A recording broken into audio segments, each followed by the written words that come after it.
Phone पे बात कर रहे हैं और आप जिससे बात कर रहे हैं वो ये कहता है कि आपकी सांस में आवाज़ आ रही है। आप सीढ़ियाँ चढ़ रहे हैं और दूसरी मंजिल के बाद आपसे चढ़ना मुश्किल हो रहा है।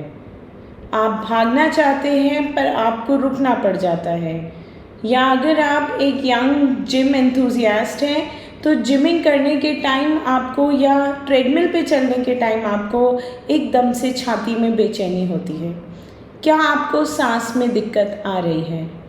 अगर आपको सांस में दिक्कत आ रही है तो इसके कारण को जानना ज़रूरी है। अक्सर हम इस तकलीफ़ को थकावट, कमज़ोरी या मौसम में बदलाव कहकर टाल देते हैं, पर कई बार सांस में आने वाली रुकावट किसी अंदरूनी परेशानी को बताती है। आइए आज के वीडियो में हम जानते हैं कि सांस में तकलीफ़ किन कारणों से आती है और इसके लिए क्या टेस्ट करवाने ज़रूरी हो सकते हैं।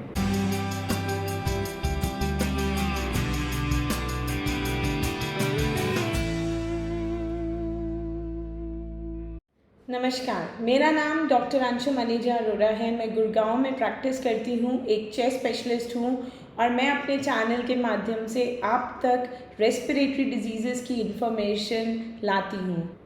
अगर आप मेरे चैनल में नए हैं तो इस चैनल को सब्सक्राइब करिए, लाइक करिए, शेयर करिए। हम इस वीडियो में सांस फूलने के कारणों को 5 मुख्य कारण में विभाजित करेंगे। सबसे पहला कारण है पल्मोनरी कॉज या छाती से रिलेटेड कॉजेज़।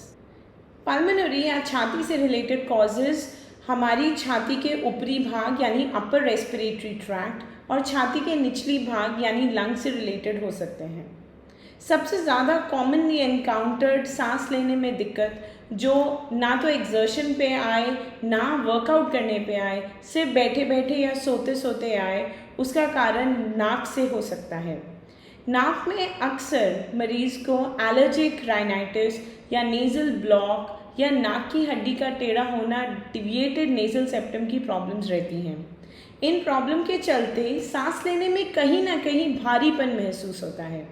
ऐसे में आपको ये लग सकता है कि जब आप वॉक करते हैं या एक्सरसाइज करते हैं या खुले में जाते हैं तो आप ज़्यादा अच्छा फील करते हैं, पर जब आप बैठे होते हैं या आप लेटते हैं तभी परेशानी शुरू हो जाती है। अगर इसके साथ साथ आपको गले में रेशे का गिरना, गले में इचिंग या छींके आदि की परेशानी है तो ये सब चीज़ें अपर रेस्पिरेटरी ट्रैक्ट, नाक और गले से लिंक्ड हो सकती हैं। ऐसे में जब आप अपने डॉक्टर के पास जाएंगे तो नाक का, गले का एग्जामिनेशन करने के बाद आपको इससे रिलेटेड टेस्ट, एक्सरेज या किसी किसी केस में एंडोस्कोपिक इवैल्यूएशन के बारे में भी बता सकते हैं। इसका इलाज काफ़ी असरदार और बहुत जल्दी आराम देने वाला होता है और उसमें मोस्टली नेज़ल एंटी एलर्जिक, नाक की स्प्रे, नाक की सफाई, स्टीम आदि रहता है। सांस के रास्ते की दूसरी बड़ी परेशानी जो ब्रेथलेसनेस या शॉर्टनेस ऑफ ब्रेथ कर सकती है वो होती हैं एयरवे डिजीज़ेस। एयरवे यानी हमारी सांस के रास्ते की पाइप्स। इसमें सबसे ज़्यादा कॉमन है अस्थमा। अस्थमा के बारे में एक बहुत बड़ा मिसकंसेप्शन है जिसको हटाना बहुत ज़रूरी है। कई बार लोग सोचते हैं कि जो अस्थमैटिक होते हैं उनको सारे साल हर रोज़ सांस की परेशानी होती है। कभी कभी लोग ये सोचते हैं कि हमारी सांस की तकलीफ़ इतनी सिवियर नहीं है तो हमें अस्थमा नहीं हो सकता। कई बार हम ये सोचते हैं कि हमारे परिवार में किसी को अस्थमा नहीं था तो हमें होने के चांसेस कम हैं, तो ऐसा नहीं है। अस्थमा जो है वो सिर्फ एक माइल्ड कफ जो कि सीजनल हो, रेकरेंट हो, या ब्रेथलेसनेस जो कि रेकरेंट हो, या सिर्फ रात में आधी रात को या सुबह सुबह 3-4 बजे के टाइम हो, उस फॉर्म में भी प्रेजेंट कर सकता है। ब्रोंकियल अस्थमा आजकल काफ़ी कॉमन होता जा रहा है बिकॉज हमारे आसपास का एनवायरनमेंट कॉन्स्टेंटली चेंज हो रहा है और सांस की एलर्जीज़ कॉमन हैं। कोविड के बाद भी बहुत सारे मरीज़ अस्थमा लाइक सिम्टम्स लेकर हमारे पास आ रहे हैं, तो इसीलिए अगर आपको कोई सिवियर वायरल इन्फेक्शन हुआ हो जिसके बाद आपकी सांस में दिक्कत आ रही हो, या आपको हर सीज़न चेंज पर, हर बार सर्दी गर्मी के चेंज पे, बारिशों में, दिवाली के आसपास या किसी भी सीजनल वेरिएशन के साथ सांस में दिक्कत होती है, चाहे वो खांसी के साथ है या नहीं है, तो अस्थमा का इवैल्यूएशन ज़रूर कराएं। जब अस्थमा अनकंट्रोल्ड होता है तो ऐसे में रात को 3-4 बजे सुबह या उठते ही बहुत ज़्यादा खांसी के बाउट्स आ सकते हैं। एस्थमेटिक खांसी के bouts usually sudden severe bouts की तरह होते हैं, जो एक बार छिड़ गया तो बंद नहीं हो रहा। अगर ऐसा कोई सिम्टम है तो आपको इसको अपने डॉक्टर को रिपोर्ट ज़रूर करना चाहिए। अस्थमा डायग्नोसिस में क्लिनिकल एग्जामिनेशन के साथ साथ सबसे ज़्यादा ज़रूरी है स्पायरोमेट्री। स्पायरोमेट्री या लंग फंक्शन टेस्टिंग एक ऐसा टेस्ट है जो सांस की कैपेसिटी को बताता है।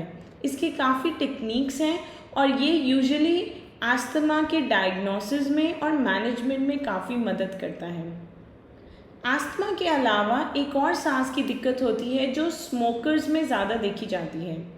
इंडियन सर्कमस्टांसिस में चूल्हे के एक्सपोजर पे, वुड फायर या अंगीठी के एक्सपोजर पे, हुक्का एक्सपोजर पे, स्मोकिंग, बीड़ी स्मोकिंग और आजकल शीशा एक्सपोजर से भी लोगों को COPD हो सकता है।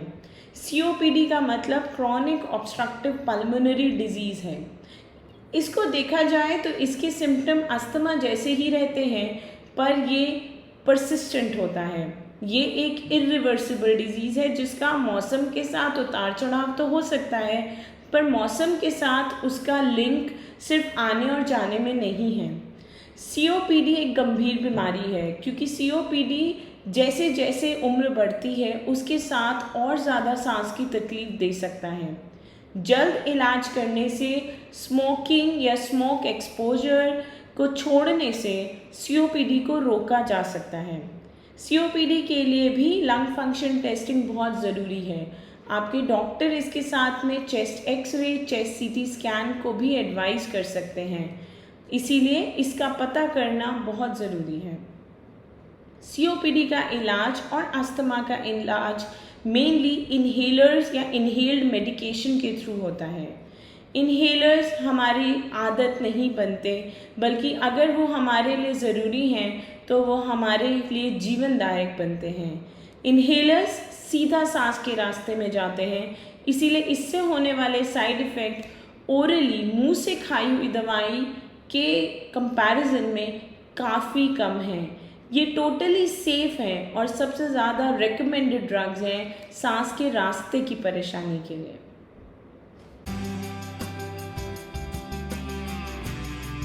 पल्मोनरी कॉजेज़ में दूसरी बीमारियां जो कि ब्रेथलेसनेस कर सकती हैं, उसमें वो बीमारियां जो लंग के बेड यानी लंग के मेन स्ट्रक्चर से रिलेटेड हों या लंग्स में आने वाली ब्लड सप्लाई यानी पल्मोनरी वैस्कुलेचर से लिंक्ड हो, वो भी पॉसिबल हैं।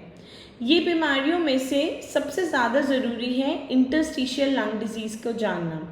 इंटरस्टिशियल लंग डिजीज़ एक ऐसी परेशानी है जो लंग की बेड में उसकी एल्वियोलाई, जो कि हमारी सांस में ऑक्सीजन के आदान प्रदान को करने वाली छोटी छोटी कोशिकाएं होती हैं लंग्स में, ये उसको इन्वॉल्व करता है और उनकी वॉल्स को थिक कर देता है। आप ये सोचिए कि अगर एक गुब्बारे जैसी लंग को हम लेदर जैसा या प्लास्टिक जैसा स्ट्रक्चर बना दें तो उसके फूलने में एक रुकावट आएगी। ऐसी ही रुकावट इंटरस्टिशियल लंग डिजीज़ में देखी जाती है। इंटरस्टिशियल लंग डिजीज़ से होने वाली सांस की परेशानियां यूजुअली धीरे धीरे बढ़ती हैं, अनलेस कुछ ऐसी परेशानियां हों जिनसे सडनली एक्यूट ब्रेथलेसनेस हो रही हो। ऐसे केसेस में पेशेंट को एक्यूट ब्रेथलेसनेस के कॉजेज़ के लिए इवैल्यूएट किया जाता है और मरीज़ को जब भी सडन सांस फूले तो उसको इमरजेंसी डिपार्टमेंट में रिपोर्ट करना होता है जब ये बहुत ज़्यादा सिवियर ब्रेथलेसनेस हो। जो लॉन्ग स्टैंडिंग प्रॉब्लम्स होती हैं जो आपको आम दिनों में सांस की दिक्कत यूजुअली दे सकती हैं, उनमें से ILD या इंटरस्टिशियल लंग डिजीज़ का डायग्नोसिस बहुत इम्पॉर्टेंट है। ILD काफ़ी कारणों से हो सकती है। इसमें स्मोकिंग रिलेटेड ILD, अन्य इडियोपैथिक ILD जिनके कारण मुश्किल से पता कर पाते हैं, कुछ कनेक्टिव टिश्यू डिजीज़ यानी SLE या जॉइंट की प्रॉब्लम या रूमेटॉइड आर्थराइटिस से लिंक्ड ILD करके कम से कम 200 प्रकार के ILD हैं। इसके एवैल्यूएशन में सबसे पहला स्टेप फिजिकल एग्जामिनेशन के साथ CT स्कैन का है।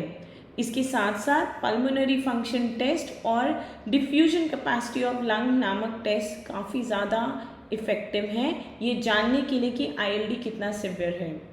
ILD की रिसर्च दिन प्रतिदिन बढ़ती जा रही है और आज हमारे पास ILD को मैनेज करने के लिए ऐसी दवाइयाँ हैं जो उसकी प्रोग्रेशन को रोक सकती हैं।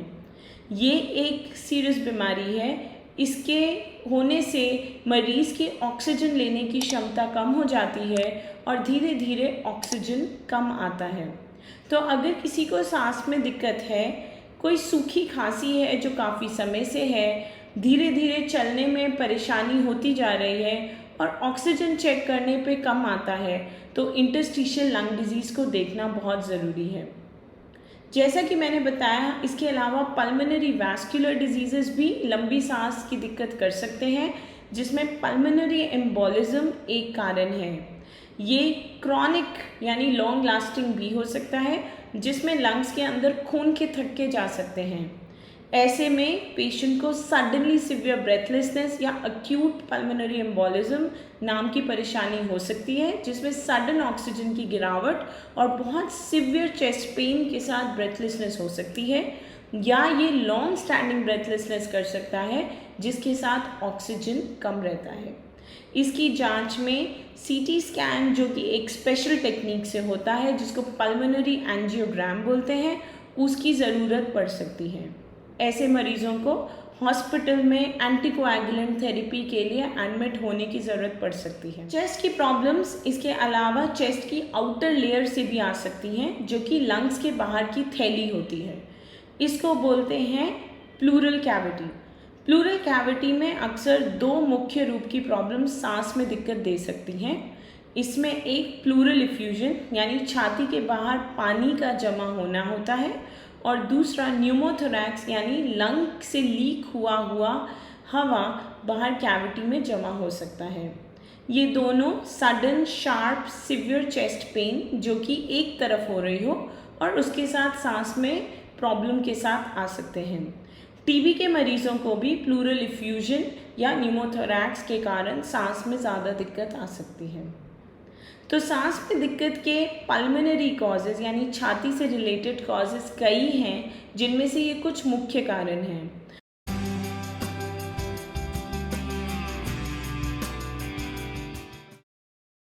आइए जानते हैं कार्डियक यानी दिल से रिलेटेड कौन से कारणों में सांस फूल सकती है। हार्ट के कारण सांस फूल रही है तो उसमें मायोकार्डियल इन्फार्क्शन या छाती में सिवियर चेस्ट पेन जिसके साथ सांस में दिक्कत आ रही हो, वो एक सबसे ज़्यादा कॉमन प्रेजेंटेशन है। ऐसी छाती की दर्द छाती पे पत्थर रख दिया गया हो उसकी तरह महसूस हो सकती है। ये सडन होती है, सिवियर होती है और अक्सर मरीज़ के ऊपर जबड़े की तरफ या हाथ की तरफ भी रेडिएट करती है। ऐसे में अर्जेंट ECG करना, कार्डियक एंजाइम्स करना और कार्डियक टेस्टिंग करना बहुत ज़रूरी होता है। इसके अलावा एक कॉमन हार्ट की परेशानी है जो उन पेशेंट्स को हो सकता है जिनको हार्ट की प्री एग्जिस्टिंग प्रॉब्लम्स हैं या लॉन्ग स्टैंडिंग हाइपरटेंशन है। इस परेशानी में कंजेस्टिव हार्ट फेलियर या राइट हार्ट या लेफ्ट हार्ट फेलियर कॉमन है। कंजेस्टिव हार्ट फेलियर एक ऐसी परेशानी है जिसमें को लॉन्ग स्टैंडिंग पैरों में सूजन और सांस की दिक्कत हो सकती है। ये भी सडन सिवियर एक्यूट भी हो सकता है और लॉन्ग स्टैंडिंग वे में पेशेंट को परेशान कर सकता है। इसके लिए हार्ट का इको होना, हार्ट में प्रेशर को मेंटेन रखना और हार्ट की दवाइयाँ रेगुलरली लेना बहुत ज़रूरी है। हार्ट, लंग्स और नाक के अलावा हमारे पेट और पेट से जुड़ी फूड पाइप भी हमारे को छाती में डिस्कम्फर्ट या सांस में दिक्कत दे सकती है। इसमें से एक बहुत ही कॉमन कारण है छाती के अंदर एसिड रिफ्लक्स होना। एसिड रिफ्लक्स यानी हमारी फूड पाइप के वाल्व के ढीले होने के कारण खाना जब या एसिड जब ऊपर आए। तो अगर किसी को एसिडिटी की बहुत ज़्यादा दिक्कत होती है जिसकी वजह से उसे कॉन्स्टेंटली छाती में एक भारीपन फील होता है, तो वो अनकंफर्टेबल फील कर सकते हैं ब्रीदिंग के टाइम। इसके अलावा कुछ अन्य कारण भी होते हैं जिसमें इस पैसेज का इन्फ्लेमेशन होना, जिसको ईसोफेजाइटिस बोलते हैं, या कई बार पेप्टिक अल्सरेशन होना, ये सब भी कॉमन है। ये ब्रेथलेसनेस के इतने कॉमन कारण नहीं हैं जितना ज़्यादा ये चेस्ट में पेन, बर्निंग सेंसेशन और डिस्कम्फर्ट करते हैं, बट कई बार ये भी आपको एक अनईजीनेस ब्रेथ में दे सकते हैं जिसको आप ब्रेथलेसनेस समझ सकते हैं।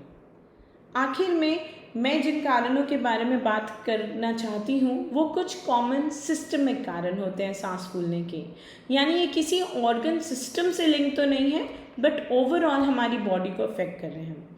इसमें से सबसे ज़्यादा कॉमन कारण है अनीमिया या breathlessness because of iron deficiency. देखिए, आयरन डेफिशिएंसी बहुत ज़्यादा कॉमन है। ये फीमेल्स में अगर 12 से नीचे हीमोग्लोबिन हो या मेल्स में 13 से नीचे भी हीमोग्लोबिन हो तो उसमें आयरन डेफिशिएंसी, हीमोग्लोबिन की कमी के फॉर्म में आता है। जिनको सिवियर आयरन डेफिशिएंसी या सिवियर एनीमिया होता है, जिनका हीमोग्लोबिन 8, 9, 10 के आसपास रहता है, उनके केस में ना केवल ये डायरेक्ट थकावट और ब्रेथलेसनेस दे सकता है पर इसके साथ साथ कई बार ये हार्ट फेलियर को भी प्रेसिपिटेट कर सकता है जिसके कारण सेकेंडरी ब्रेथलेसनेस होती है। अगर आप अनीमिक हैं तो आप अपने अनीमिया को करेक्ट करवाइए बिकॉज ये क्रॉनिक ब्रेथलेसनेस का एक कॉमन कारण है। इसके अलावा सिस्टमिक कारण में जनरल एंग्जाइटी या पैनिक अटैक्स भी एक कॉमन कारण है। जिन पेशेंट्स को एंग्जाइटी की प्रॉब्लम हो, जो एंटी डिप्रेसेंट्स पे हो या मल्टीपल मेडिकेशंस पे हो, उनको सडन एंग्जाइटी अटैक भी सांस में फुलावट की तरह आ सकता है। ऐसे में हम पेशेंट को बोलते हैं कि एक पेपर बैग में वो ब्रीथ करें ताकि वो हाइपर वेंटिलेट यानी ज़्यादा बार अंदर बाहर सांस ना ले रहे हों, काम डाउन करें, रिलैक्स करें, और ऐसे में ये breathlessness attack suddenly calm down हो सकता है। इन पेशेंट्स को रेगुलर साइकोलॉजिस्ट या साइकियाट्रिस्ट विजिट्स की भी ज़रूरत हो सकती है ताकि ऐसी दवाइयाँ दी जा सकें जिससे एंग्जाइटी एपिसोड्स कम हों। तो आज हमने बात करी कुछ कॉमन ब्रेथलेसनेस के कॉजेज़ की जो हमारी सांस में रुकावट या सांस लेने में परेशानी की तरह प्रेजेंट कर सकते हैं। इसके साथ साथ कई और अनकॉमन रेयरर कॉजेज़ और अदर सिस्टमिक कॉजेज़ भी सांस में दिक्कत ला सकते हैं। अगर आपको सांस लेने में दिक्कत आ रही है तो आशा है ये वीडियो देखकर आपको कुछ आइडिया लग गया होगा कि आपको अपने डॉक्टर के पास कब जाना है और क्या इलाज और जांचें की जा सकती हैं। इस चैनल को, इस वीडियो को सब्सक्राइब करिए, शेयर करिए ताकि और लोगों तक भी ये इन्फॉर्मेशन पहुंच सके। आप सब स्वस्थ रहिए। अगली बार नेक्स्ट वीडियो तक नमस्कार।